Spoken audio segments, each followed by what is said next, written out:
동의보감의 약식 동원이란 말이 있죠. 좋은 음식은 건강을 지키고 질병을 막는 약과 같은 중요한 역할을 한다는 의미인데요. 먹거리의 홍수 시대에 살고 있는 요즘 우리 먹거리에 대해서 되돌아보게 하는 GMO에 관해 오늘 알아보겠습니다. 장래규 PD, 정확히 GMO가 어떤 건가요? 네, GMO는 유전자 변형, 생물차라고 하는 건데요. 생물에 유용한 유전자만 분리하여 원하는 작물에 인위적으로 삽입하여 유전자를 변형시킨 농산물을 말합니다. 대표적으로 GM 콩, GM 옥수수, GM 유채 등이 있습니다. 예, 그렇다면 이 GM 농산물은 곧 어떤 식품에 쓰여지고 있습니까? 네, 시중에 나와 있는 대부분의 가공식품에 GMO가 들어가 있는데요. 원재료 우선위에 들지 않으면 GMO를 표기하지 않아도 됩니다. 따라서 GMO로 만든 식품인지 아닌지를 소비자가 확인하기 어려운 상황입니다. 예, 사실 GMO 같은 경우에는 오랫동안 안전성에 대한 논란이 있어 왔는데요. 이게 믿고 먹어도 괜찮은 걸까요? 네, 과학계에서 GMO 논란은 여전히 진행형입니다. 때문에 아직까지 안전하다, 안전하지 않다라고 단정 짓기는 어렵습니다. 우리 생활 깊숙이 들어온 GMO에 대해 알아봤습니다. 결혼 5년차 주부 김수연 씨는 5살, 2살 아이를 둔 엄마다. 그녀는 가족의 건강을 위해 작은 텃밭에서 유기농 채소를 길러먹고 직접 요리한 집밥을 선호한다. 저희 아이 같은 경우에는 또 아토피가 있어서 먹거리가 더 신경이 쓰이는 편이죠. 그러니까 GMO도 그렇고 유전자 조작 원체 GMO 말이 많았고 그다음에 그 말고도 이렇게 보존제라든지 그런 게 들어있는 식품들이 너무 많으니까 그러니까 일반 시중에서 사기는 힘들죠. 가족의 식탁을 책임지는 다른 주부들 역시 식재료를 구입할 때 꼼꼼하게 성분을 살피게 된다고 말한다. 아무래도 걱정되죠. 이제 우리 애기는 이제 저는 많이 컸는데 이제 저희 애기는 계속 자라야 되니까 환경이 안 좋아지고 아무래도 먹거리도 안 좋아지면 애기가 먹고 살아야 되니까 걱정되죠. 저는 친환경 농산물로 밥상을 차린 지는 상당히 오래됐고요. 그러다 보니까 시중에서 물품을 구입할 일이 많진 않지만 혹여 그럴 일이 있으면 항상 성분을 꼭 확인하고 또 아이들이나 주변 사람들하고도 그런 거를 같이 공유하고 있습니다. 이 같은 주부들의 먹거리 불안은 GMO, 즉 유전자 변형 생물체에서 비롯되었다. GMO는 가뭄, 병충해, 제초제 등의 강한 내성을 보이는 생물의 유전자를 원하는 작물에 인위적으로 삽입해 만든 새로운 품종을 말한다. 방울토마토, 씨 없는 수박과 같은 전통적인 육종 방식과는 다르다. 기본적으로 육종이라는 것은 이 자연의 긴 진화라는 관점에서 크게 어긋나지가 않습니다. 자연 교배를 통해서 훌륭한 어떤 품성을 가진 부모를 만들어서 서로 또 자식을 낳게 하고, 이것은 생명체가 생태계를 유지해 오는데 기여했던 방식을 그대로 적용하는 거거든요. 그러나 이 GMO라는 것은 그런 것이 아니라 인위적으로 유전자를 쉽게 말하면 조작하는 겁니다. 그래서 빼고 넣고 해서 인간에게 유리한 생산성을 전제로 한 것을만 바라보니까 이 생태계라든지 생명체가 가진 긴 몇만 년의 시간을 완전히 흐트러뜨리는 행위죠. GMO가 상업화된 것은 1996년이다. 다국적 기업이 대량 생산을 목적으로 콩과 옥수수 등을 재배하기 시작하면서부터다. 처음에 개발한 이유는 이 식량을 대규모로 재배하는 미국이라든지 아르헨티나 캐나다 이런 데서는 농약을 비행기로 뿌리는 그런 지역이잖아요. 예, 그런 데서 이 대규모 영농을 하려면 호미를 갖고 나가서 김을 맬 수가 없잖아요. 그러니까 제초제를 뿌려가지고 제초제에 살아남는 그런 종자를 필요로 하게 된 거죠. 대표적인 GMO는 글리포세이트라는 제초제 성분에 내성이 강한 박테리아를 작물에 넣어 개발한 것이다. 이 글리포세이트가 개발된 경위가 어떻게 됐냐 이러면요.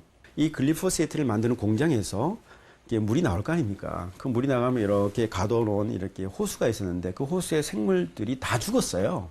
근데 거기에 세균 중에서 살아남는 세균이 있었어요. 슈퍼세균이죠. 알고 보니까 이 글리포세이트 제초제 주성분의 저항성을 가지고 있는 유전자를 갖고 있는 거예요. 자, 그래서 이 회사가 그 유전자를 뽑아갖고 그다음 콩에다 넣고 옥수수 넣고 이렇게 넣는 겁니다. 그 넣으니까 어떻게 됩니까? 제초제를 아무리 쳐도 그 유전자가 들어가 있는 콩과 옥수수는 제초제가 영향을 주지 않는 거죠. 그럼 GM 작물에 뿌려진 제초제 성분은 우리가 믿고 먹어도 안전한 것일까? GM 작물의 종자와 제초제를 판매하는 미국 다국적 기업 M사의 연구 결과를 보면 90일간 실시한 쥐 실험에서 글리포세이트가 함유된 GM 옥수수를 먹인 실험군과 대조군에서 특이한 문제점이 발견되지 않았다고 밝혔다. 하지만 프랑스 세라리니 연구팀이 2년간 연구한 쥐 실험에서는 대조군에 비해 종양 발생률이 2~3배 더 증가했던 것이다. 또한 90일 이후부터 심각한 증상이 나타난다고 밝혔다. 작년 세계보건기구 산하 국제암연구소에서도 글리포세이트를 발암 추정 물질이라고 규정했다.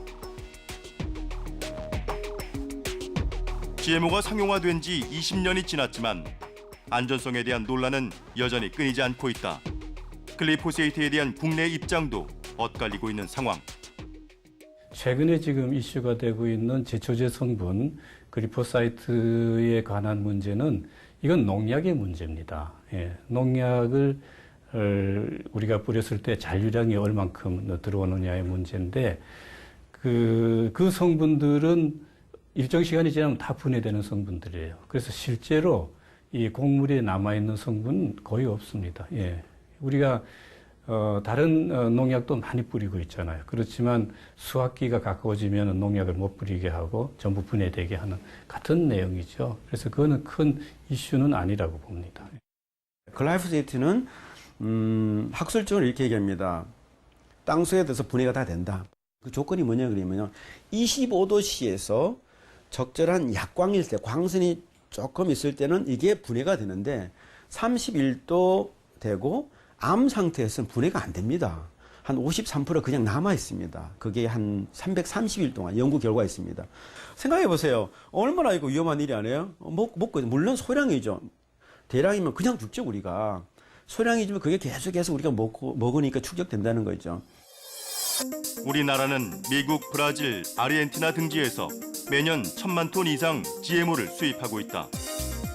대부분은 사료용으로 사용되며 200만 톤이 넘는 GMO는 식용으로 사용하고 있다. 식용 GMO 수입량으론 우리나라가 세계 1위다. 이게 보면 양으로 따져서는 일본이 1위고 우리나라가 2위라고 알려져 있어요. 근데 식용으로 따지면 우리나라가 1위다라고 하거든요.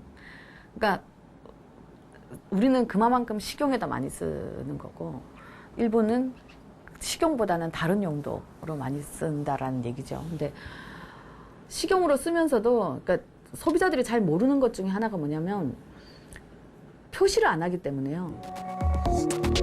수입하는 주요 GMO는 콩, 옥수수, 유채, 면화 등 7종으로 우리가 먹는 대부분의 가공식품에 다양하게 사용된다. 1인당 GMO 소비량은 한 해 42kg에 달한다. 먹으면서도 모르는 품목들이 몇 가지가 있다는 거예요. 그러니까 그게 가장 대표적인 게 식용유하고 간장하고 당류, 그러니까 올리고당 같은 이런 당류인데 이 세 가지에 거의 다 쓰거든요. 우리나라 사람들이 GMO를 먹기 시작한 것은 상용화가 시작된 1996년으로 추정된다. 농촌진흥청에서는 20년간 먹고도 이상 증상이 없었기 때문에 안전성은 우려할 바가 아니라고 말한다. 하지만 일부에서는 정부 차원의 충분한 안전성 검토 없이 다국적 기업의 연구 결과만 믿고 GMO를 수입하고 있다며 아쉬움을 토로한다. 실제로 그 수입 품목이나 양을 보면 다른 나라에 비해서 엄청나게 많습니다. 그리고 그런 것들에 대한 어떤 그 안정성에 대한 어떤 판단을 전적으로 기업에 의존하죠. 다시 말해서 자체적으로 최소한 어떤 그 안정성에 대한 검토, 그런 것도 위원회라든지 뭐 이런 걸 좀 많이 활성화시켜가지고 검토할 수 있음에도 불구하고 이제 그런 점에 대해서 그냥 무조건적인 그 기업의 연구를 믿는다는 거죠. 기업이라는 것은 기본적으로 이윤축거든요. 그렇기 때문에 그러한 상대방의 입장을 전제한다면 정부로서는 국민의 식품 안전을 위해서 보다 엄격해야 되는데 그 수입 그 허가 품목을 봐도 다른 나라보다 훨씬 많고 또 그렇다고 해서 그 품목에 대한 나름대로의 어떤 엄정한 검증 결과를 가지고 있느냐 할 때 그렇지 못하다는 겁니다. 제작진은 GMO가 급증 하는 한국의 질병과 상관관계가 있다고 주장하는 오로지 씨를 만났다. 그러니까 이게 이 한국에 이렇게 질병이 폭발적으로 증가할 때는 한국뿐만 아니라 뭐 세계적으로 이 폭발적으로 증가하고 있어요. 질병들이. 그러니까 GM 작물을 섭취하는 나라에서는. 그런데 물론 다른 요인들이 많이 있어요. 뭐 환경 오염이라든가 이런 게 많이 있는데 이 폭발적으로 증가하는 질병들의 원인을 찾으려면은 그것하고 비슷하게 폭발적으로 증가하는 요인에서 찾아야 되는 거예요. 약간 증가하는 건 그건 요인이 될 수 없어요. 그 폭발적으로 증가하는 다른 요인은 딱 하나밖에 없어요. 지난 20년간. 그것은 식품 GMO 수입. 그는 암, 불임, 기형아 출산 등 여러 질병들이 GMO 섭취와 관련이 있다고 말한다. 덧붙여 세계 3대 GM 콩 수출국인 아르헨티나를 반면교사로 삼아야 한다며 목소리를 높였다. 이 아르헨티나는 한국과 같이 이 질병이 폭발적으로 증가하고 있어요. 근데 이제 나라 전체에서 일어나는 게 아니라 그 GM 작물을 재배하는 지역 주변에 사는 사람들. 이게 왜 그런 문제가 일어나냐 하면은 그 글리포세이트라는 제초제를 비행기로 뿌리고 이러니까 그게 주위 사람들을 오염시켜서 한국에서 일어나는 비슷한 질병들이 그렇게 폭발적으로 증가해요. 현재 우리나라의 식량 자급률은 4분의 1 수준에도 못 미친다. 때문에 쏟아지는 수입 먹거리의 홍수 속에 살고 있다. 하지만 우리가 매일 먹는 음식만큼은 안심하고 먹을 수 있도록 안전성이 철저하게 보장돼야 할 것이다. 지금 우리가 얘기를 하고 있는 이 유전자 조작 기술이라는 거는 살아있는 생물체에다 쓰는 기술이고 그 살아있는 생물체에다가 그 기술을 씀으로 해서 생겨나는 문제가 리콜이 불가능하다는 거죠.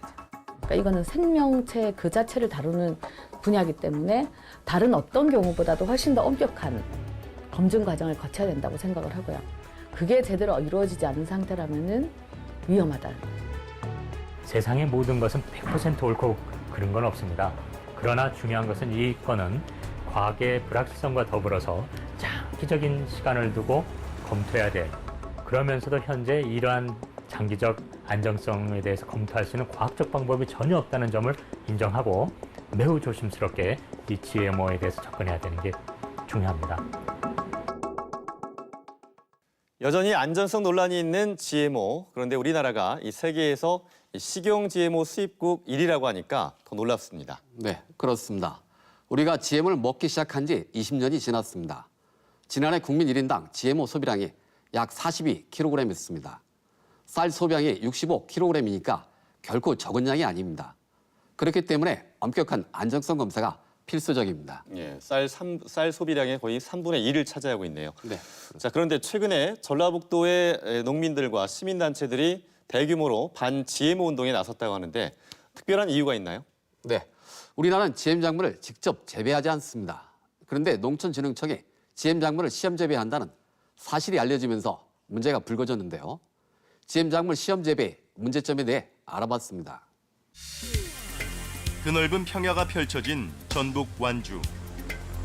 농촌진흥청은 작년 수원에서 이곳으로 이전해 왔다. 그런데 이전해 온 농진청에서 GMO를 시험 재배한다는 사실이 한 농민에 의해 알려졌다. 작년 한 11월경 될 거예요. 11월경이고 제가 혁신도시 경계를 통해서 우리 농장으로 가는 길인데 가다 보니까 유전자 변형 생명체라는 표지판이 이렇게 펜스에 걸려 있어요. 그래서 제가 GMO라는 건 조금 상식적으로 알고 있고 또 유전자 변형이라는 것도 조금 알고 있어서 혹시 저게 GMO 연구단지 아닐까 하는 그런 걱정을 하다가 나중에 그걸 전문가를 통해서 확인해 봤더니 그게 바로 GMO 단지 표지판이다 이런 얘기를 하시더라고요. 곡창지대로 손꼽히는 김제평야. 이곳 정농마을에서는 30여 가구가 친환경 단지를 조성해 농사를 짓고 있다. GMO라는 부분이 왜 하필 김제평야 또 친환경 농사를 주로 하는 이곳에 와서 이런 그 시험 재배를 하겠다는 그 의도 자체가 전혀 그 주민들 하고 그 의논도 없이 협의도 없이 이렇게 진행됐다는 것이 문제가 있고요. 앞으로 그로 인해서 발생될 문제들은 시간이 가면 갈수록 더 우리에게 진짜 큰 그 압력으로 이렇게 다가오고 있죠 지금. 제작진은 GMO 시험 재배 관련해 농촌진흥청에 인터뷰를 요청했지만 거절 의사를 밝혔다. 저희는 GMO 얘기는 취재를 하지 않기로, 공개하지 않기로 그렇게 결정을 했어요. 주민들이 농진청에 정보 공개 요청으로 확인한 결과 현재 이곳에서는 벼, 사과, 감자, 콩 등 7개의 GM 작물을 시험 재배 중이다. 농촌 진흥을 위해서 존재할 그런 농진청이 이런 것을 GM을 연구한다는 건 상식적으로 이해할 수 없었던 부분인데 우리나라 주식인 그런 쌀을 한다고 그런 얘기를 간담회 때 들었을 때 참 그런 부분은 아직까지도 이해가 안 가고 지금 계속 거기서 적극적으로 홍보를 하고 있는데 이런 부분은 끝까지 전 국민이 나서서 우리나라 주식인 쌀만큼은 절대 이거 되지 않도록 이런 노력들을 하셔야 될 것 같습니다. 주민들은 그동안 힘들게 지켜온 친환경 농사가 시험 재배로 인해 유전자 오염 피해를 입지는 않을까 노심초사하고 있다. 농촌진흥청에서는 계속 하는 게 뭐냐면 벼는 자가수분 작물이라서 꽃가루가 안 날아간다 이렇게 얘기를 해요. 그럼 자가수분 비율이 얼마나 그러면 99%다 이렇게 얘기를 해요. 그럼 1%는요. 1%는 날아간다는 거예요. 그럼 그 1%는 자가수분을 하지 않고 어디로 딴 데로 간다는 얘기인데 그 1%는 확률상 낮은 확률이니까 무시해도 괜찮다라고 생각을 하는 게 문제인 거죠. 김제평야의 쌀이 GMO로 오염돼 있다라고 하면은 사람들이 그걸 피하려고 하지 않겠습니까? 그러면 전북 사람들은 지금 그것이 굉장히 큰 생존의 문제와 관련되어 있는 거기 때문에 그래서 지금 세게 저항을 하고 있는 것이거든요. 현재 전북 지역에서는 GM 작물 시험 재배를 반대하는 100여 개 시민사회단체들이 반-GMO 운동을 하고 있다. 농진청에서 일부 얘기하는 게 이제 식량 위기 시대를 자꾸 얘기하고 있거든요. 그렇다고 그래갖고 이거를 그냥 그 유전자 조작을 해서 이런 것으로 이렇게 그 보급할 것이 아니라 좀 더 그 어떤 식으로도 위험하지 않은 그리고 안전한 이런 먹거리를 좀 찾아낼 수 있도록 농진청도 변화가 돼야 될 것이고요. 그런 것들을 국민적 합의 속에서 쭉 이루어졌으면 하는 바람을 가지고 있습니다. 사실 GM 작물의 연구와 시험 재배는 농촌진흥청뿐만 아니라 전국의 대학과 연구소에서 광범위하게 이루어지고 있다. 작년에 이 재배 승인 난 작물들, 그 대전 지역 같은 경우도 지금 충남대에서 2가지 품목을 시범 재배하고 있거든요. 그래서 이게 전북 그 진흥청, 그 농진청이 있는 이제 완주에만 문제가 아니라 저희 대전시에 있어서도 실제 재배되고 있는 상황이 벌어지고 있기 때문에 앞으로 이 GMO 작물이 재배를 통해서 어떻게 우리 농업에, 우리 농지에 영향을 줄 건지 이 지역민들과 시민들과 같이 함께 해결하는 노력들을 해 가야 될 것 같습니다. GM 작물 시험 재배 소식을 접하고 지역에서도 생협 등을 중심으로 GMO 반대 움직임이 일어나고 있다. 벌써 우리나라도 20년이 됐지만 GMO에 대한 이 위험 또 위기감들에 대해서 아직도 잘 모르고 계셔서 그런 내용들을 좀 잘 알려내는 것을 좀 첫 번째로 하자. 그래서 조합원들, 지역민들 대상의 이제 소규모 혹은 또 큰 규모의 대중 강좌들을 통해서 GMO에 대한 내용을 좀 알려내고, 또 하나는 실제 GMO에 대한 것에 대해서 정부 차원에서 혹은 지자체 단체 차원에서 전혀 그 문제에 대해서 같이 하고 있지 못한 것을 이제 저희가 이제 조합원들과 같이 이 GMO에 대한 좀 문제점들을 시에 청원엽서 형태로 좀 제안을 하자. 미래의 식량난 대비와 식량 주권을 지키기 위해 GM 작물 개발이 시급하다는 농촌진흥청. 하지만 여기에 대한 찬반 입장이 팽팽하다. GM 작물을 저희가 한다는 것은 이제 일종의 신자유주의적인 관점이거든요. 이 경쟁 속에서 뭔가를 우리가 해서 우리도 뭔가를 그 국익을 창출해야 된다. 그러나 좀 다른 방향에서 지금 FTA라든지 여러 가지 상황에서 뭐 축산도 마찬가지다만 실제로 정부가 내놓는 다양한 어떤 접근 방법, 뭐 GMO를 포함해서 이런 것들은 정말 그 당장 보여주기 위한 방식이고요. 전반적인 틀을 바꿔서 유기농과 그런 어떤 생태적인 관점에서 나라가 지원하고 그것을 개발하도록 해야지. 지금 모든 생물 자원 중에 뭐 대부분을 차지하고 있는 미국과 또 기술력이나 모든 면의 차이가 있는데 그거를 그쪽이 하니까 우리도 해야라는 식의 어떤 관점뿐이 아니라고 저는 봅니다. 전 세계 그 과학자들이 GMO를 안전하다고 하는데 일부 그 GMO 반대론자들이 전혀 과학적 근거가 없는 그런 이슈를 꺼내가지고 계속 지금 소비자들을 불안하게 만드는 거죠. 그게 이제 어떤 영향을 주느냐 하면 우리나라 농업 발전을 위해서는 이런 새로운 생명과학 기술의 이용이 절대적으로 필요하죠. 그런데 지금 정부가 이 농업 발전에 생명공학 기술을 적용하는 것을 못하고 있어요. 계획 자체를 세우지 못하고 있어요. 일부 소비자라든가 또 농민들도 일부 반대하기 때문에. 그래서 결국은 우리나라 농업을 굉장히 후진국으로 지금 몰아가고 있는 그런 상황입니다. 시중의 대형마트. 대부분의 가공식품에 GMO가 사용되고 있음에도 불구하고 GMO 표시가 전혀 보이지 않는다. GMO 표시 기준에 면제 조항이 있기 때문이다. 현행 우리나라 GMO 표시 기준을 보면 원료 함량 5순위 내에 들지 않거나 최종 제품에 GMO DNA나 외래 단백질이 남아있지 않으면 표시가 면제된다. 때문에 가공식품 그 어디에도 GMO 표시를 찾아볼 수 없는 것이다.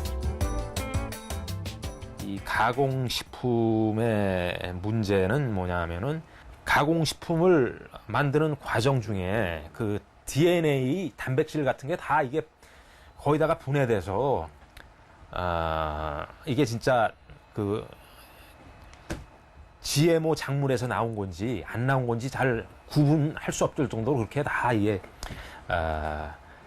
분해돼요. 내년부터 개정되는 식품위생법에는 원재료의 순위와 상관없이 모든 가공식품에 GMO를 표시해야 한다. 다만 최종 식품에 유전자 변형 DNA나 단백질이 남아있지 않으면 표시 대상에서 여전히 제외된다. 지금은 모든 것에 다 표시를 해야 된다라고 바뀌었어요. 작년 법의 가장 기본적인 내용인데, 근데 그러면 굉장히 강화된 것처럼 보이기는 하는데, 그러나 예외 조항으로 유전자를 담고 있는 게 이제 단백질이거든요. 가공하는 과정에서는 거의 단백질이 다 파괴가 됩니다. 그러니까 단백질이 파괴가 되면은 GMO를 표시하지 않아도 된다. 그러니까 표시할 수 있는 게 거의 없어지는 거죠. 시민단체들은 소비자의 알 권리, 선택할 권리를 위해 유럽과 중국처럼 GMO 완전 표시제를 해야 한다고 주장하고 있다.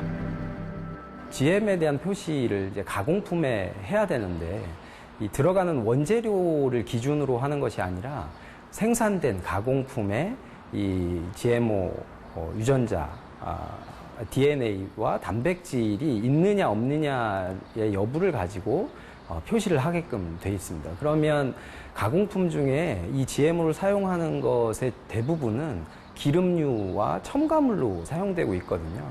그러면 지금 개정된 내용으로 보자면 기름과 첨가물에 있어서는 표시를 하지 않아도 되는 예외 조항에서 이제 빠지게 되죠. 그러면 현재 저희가 요구됐던 완전 표시제에 있어서도 충족하지 못할 뿐더러 그 GM에 대해서 나머지 그 사용하지 않고 있는 난-GMO에 대한 표시도 할 수 없는 거기 때문에 상당히 좀 부족한 상황에서 결정됐다고 생각합니다. 우리나라가 한 해 식용으로 수입하는 GMO는 200만 톤. 여기에 GMO를 모두 표시하는 건 사회적 혼란을 일으킬 수 있다는 주장도 제기되고 있다. 지금 이미 우리나라는 GMO를 수입해가지고 식용유 만들고 간장 만들고 있어요. 우리나라 음식에 식용유가 안 들어가는 음식, 간장이 안 들어가는 음식 빼면 아마 몇 개 안 남을 겁니다. 결국 우리가 먹는 음식의 대부분이 GMO 표시를 하게 돼요. 그러면 국민들은 GMO가 아주 괴물 GMO라고 선동을 하고 공포감을 불러일으키게 하는데 국민들은 전부 불안해하는데 시장에 전부 GM 식품이 나왔다. 이거는 광우병 대란보다 몇 배 되는 사회적인 동요를 일으킵니다. GMO 반대 운동을 하다가 시골로 들어와 토종종자 전도사가 된 신지연 씨. 그녀는 토종종자 육성이 절실하다고 말한다. 이런 씨앗들 같은 경우에는 심는 저한테 권리가 있는 거거든요. 그렇다고 해서 이게 또 온전히 제 것만은 아니라고 생각해요. 또 누군가가 농사를 진다 하면 그 사람의 것이 되고 또 나중에 우리 아이들이 커서 농사를 진다 하면 또 우리 아이들의 것이 되고 심는 사람이 이거를 자기의 씨앗이 되고 그래서 또 나누고 먹고 이런데 이 사다 쓰는 게 그냥 종자를 뭐 사다 쓰고 뭐 개발하고 이 문제가 떠나서 아예 결국에는 농사에 대한 권리가 그렇게 넘어가는 것. 첫 번째는 저는 가장 그게 좀 문제라고 생각을 하고요. 그리고 씨앗을 우리가 이제 그 보존하고 이러는데 또 이렇게 조작까지 하면서 뭔가 이렇게 기능성을 이렇게 첨부하지만 실제로 토종 작물들도 이렇게 조사를 해보면 굉장히 영양학적으로 그다음에 뭐 각종 이제 뭐 치료적으로 굉장히 좋은 것들이 많아요. 그래서 오히려 그렇게 조작하고 개발하고 이렇게 하기보다는 이런 것들의 우수성을 좀 널리 알리고 함께 했으면 좋겠습니다.